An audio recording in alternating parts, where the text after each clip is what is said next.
Hey everybody, I'm titling this one more Halloween talk as we head into the blog updates the next few days.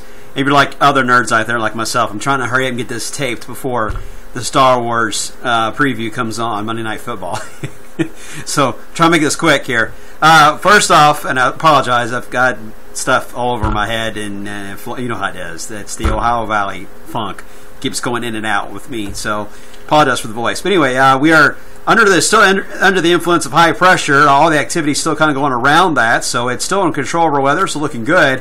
What we're going to be watching is going to be a front that's going to eventually work its way in from the west. At the same time, is there going to be any type of tropical low that's going to surge in and blend with the front? We've been talking about this now for it seems like a week and a half. And the models still are struggling with the setup, because it looks like the agreement's going to be on the front moving through, and then the front may stall.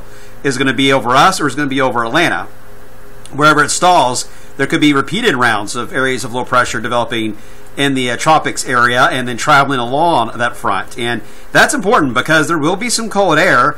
Not cold enough really for snow, but there will be some cold air just north of this boundary wherever it sets up. So there's a lot of questions still on how this is going to play out for this weekend and even for next week toward Halloween. That entire week really is going to be an interesting week to see how this is all going to set up. Plus, you can't see it, but we do have Hurricane Olaf that may try to pump in a ridge here into the northwest part of the country. And I'm interested to see if we get a flip on that to really aid in the progression of the front next week. It may help push the front a little more to the south and allow more for a chillier air mass for Halloween. So a lot of moving and shaking going on that we still got to figure out. So confidence remains low. Here's the European model. You can kind of see it has a boundary that kind of snakes in from southwest to northeast.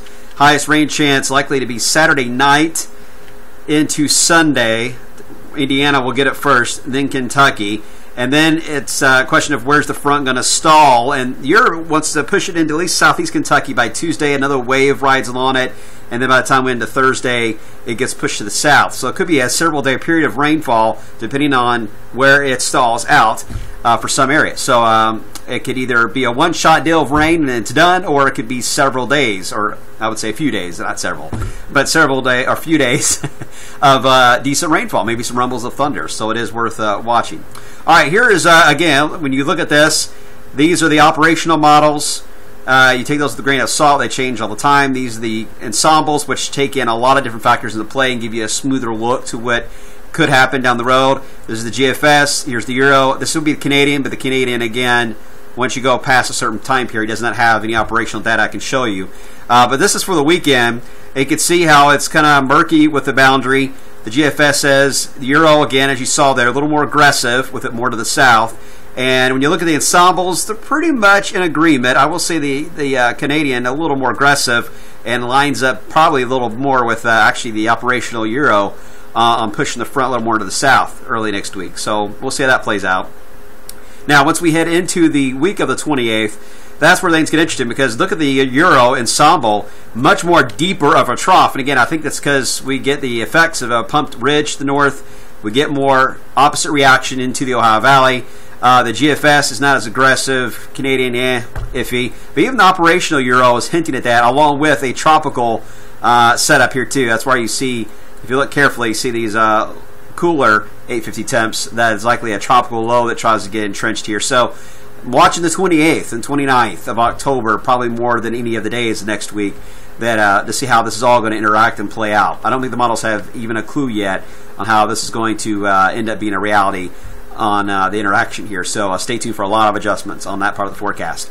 Once we get into Halloween, all I have is ensembles to show you. Sorry, it's a little cut off here, but it's just a general, that far out, general trough. Right now I'm going with 50s.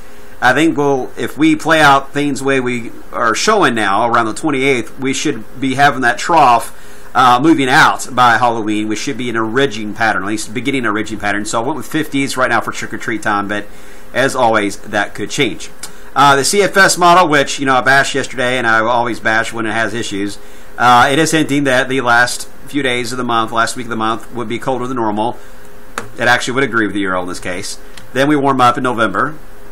And then by mid-late November into December, it is crashing temperature. Now again, this is compared to normal. This is not cold weather like temperatures in the teens all the way down to Florida. That's not what this means. This means compared to normal, where do you stand? And this would mean some colder than average temperatures in the south, warmer to the north, which could still be cold air though. And this just tells me that the subtropical jet may become very, very active, and that would be a typical El Nino setup. I hate to use the term typical, but that is kind of what would likely happen once we head into late November, December. I'm going to go into too much detail on that because that's part of my winter ideas I'll be discussing on Halloween night.